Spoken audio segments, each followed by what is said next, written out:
روح اور بدن کا تعلق ختم کر کے روح اور جسم کو ایک مکان سے دوسرے مکان میں منتقل کرنے کا نام موت ہے۔ یہ موت اور حیات یہ دونوں کوئی ایکسیڈنٹل اشیاء نہیں ہیں، بلکہ ان دونوں کو اللہ تعالیٰ نے باقاعدہ تخلیق فرمایا ہے۔ موت ایک میڈھے کی شکل میں ہے اور حیات ایک گھوڑے کی شکل میں۔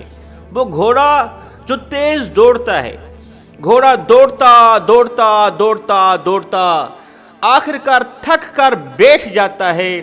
اس طرح بیٹھتا ہے کہ اللہ تعالیٰ اس کے اندر سے اٹھنے کی طاقت بھی چھین لیتا ہے، اس کو خاک میں ملا کے رکھ دیتا ہے۔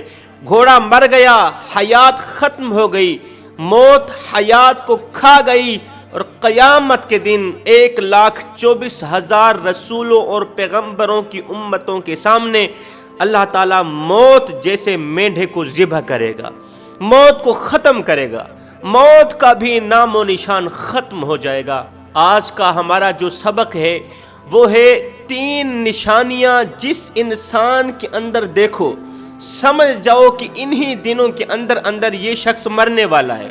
وہ 3 نشانیاں بتانے سے پہلے میں تمہیں حضرت سیدنا علی المرتضیٰ شیر خدا کرم اللہ وجہ الکریم کا ایک خوبصورت فرمان آپ تک پہنچانا ضروری سمجھوں گا، لازم سمجھوں گا۔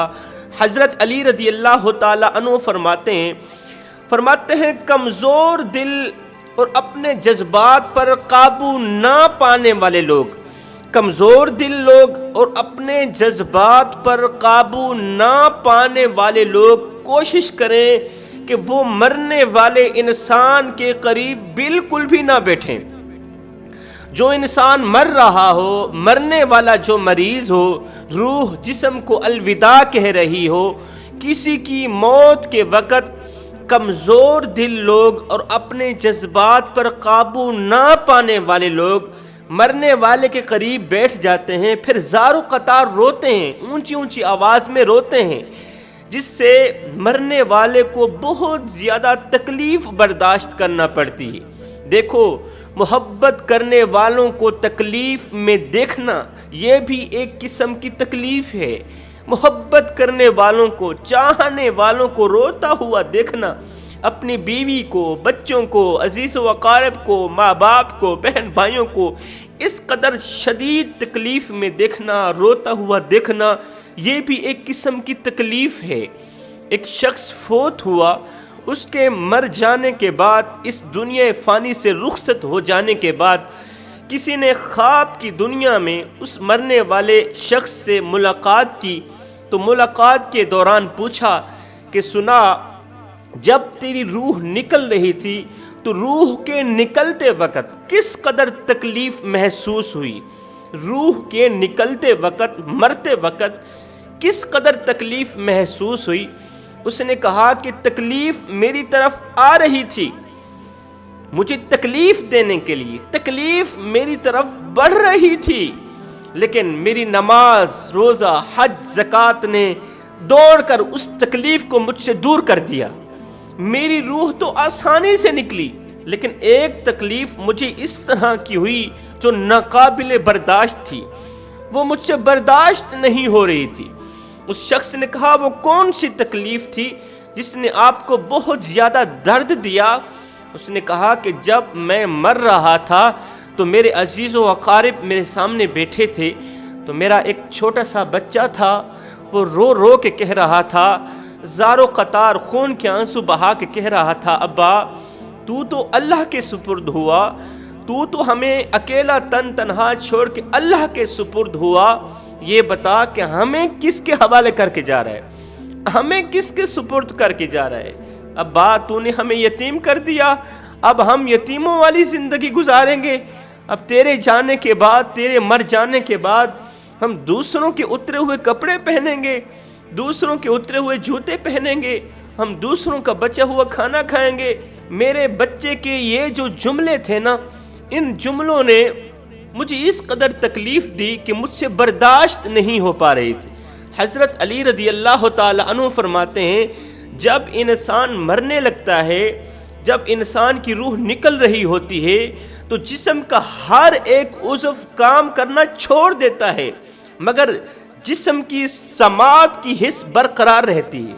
انسان لوگوں کی باتیں سن رہا ہوتا ہے۔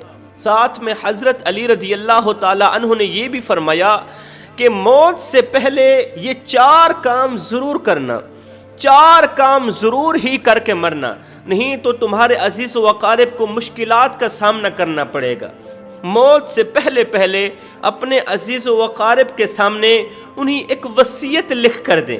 وصیت ایک ایسی قانونی دستاویز ہے جس میں آپ بتا سکتے ہیں آپ کا جو مال ہے، جائیداد ہے، آپ کی جو زمین ہے، کن کن میں تقسیم ہونی چاہیے، آپ کی جائیداد اور آپ کے اثاثے کن کن کو ملنے چاہیے۔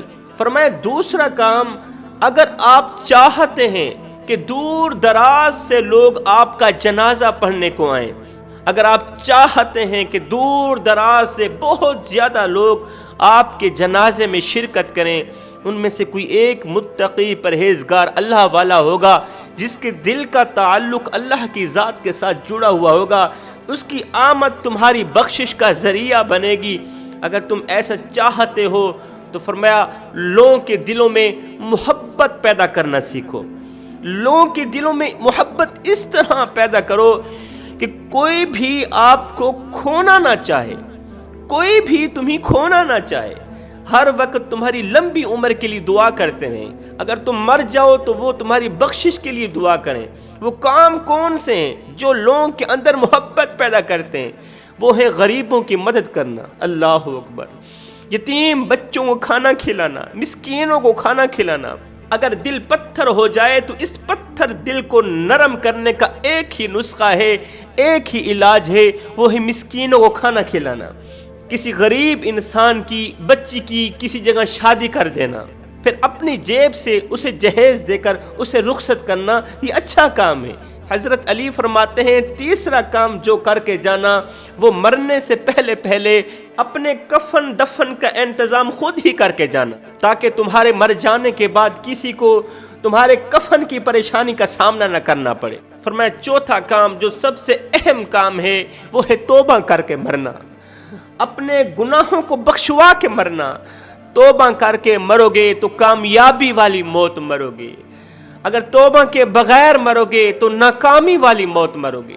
وہ کون سی 3 نشانیاں ہیں جن نشانیوں کے ظاہر ہوتے ہی پتہ چل جاتا ہے، یقین ہو جاتا ہے کہ فلاں شخص مرنے والا ہے؟ حضرت حکیم لقمان نے موت کے وقت کی 3 ایسی نشانیاں بیان کی تھیں۔ اگر ان نشانیوں کا لوگوں کو پتہ چل جائے تو وہ اپنے بیمار رشتہ دار کے متعلق اندازہ لگا سکتے ہیں کہ یہ اس دنیا فانی سے رخصت ہونے والا ہے۔ اب وہ کون سی 3 نشانیاں ہیں؟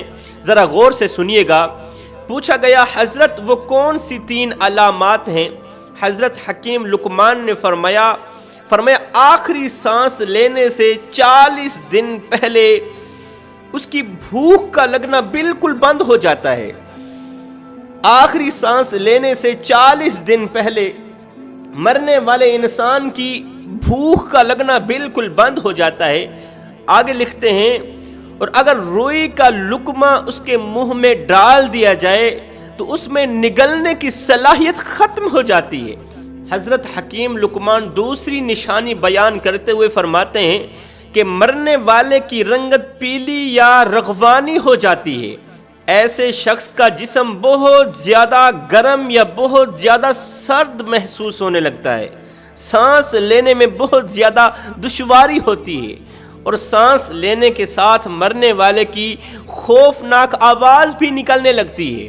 فرماتے ہیں جب مریض اپنی آنکھیں کھول کے چھت پر لگاتا ہے، مرنے والا اپنی آنکھیں کھول کے چھت پر لگاتا ہے، تو اس وقت کلمہ پڑھا کرو، اس وقت قرآن کی تلاوت کیا کرو، اس وقت رونے پر زور نہ دیا کرو۔ یہ وہ وقت ہوتا ہے جب مرنے والے کی روح نکل رہی ہوتی ہے اور مرنے والا حضرت اسرائیل علیہ السلام کو دیکھتا ہے کہ اسرائیل علیہ السلام اس کی روح کو آسمان کی طرف لے کے جا رہے ہیں۔ یہ وہ وقت ہوتا ہے کہ جب انسان زندگی میں پہلی مرتبہ فرشتے کو دیکھتا ہے اور شیطان کو دیکھتا ہے۔ ایک طرف شیطان اس کے کان میں وسوسے ڈالتا ہے، دوسری طرف اس کے نیک اعمال اسے کلمہ پڑھنے کی تلقین کرتے ہیں۔ دعا کرو اللہ تعالی ہمارا خاتمہ ایمان پہ کرے۔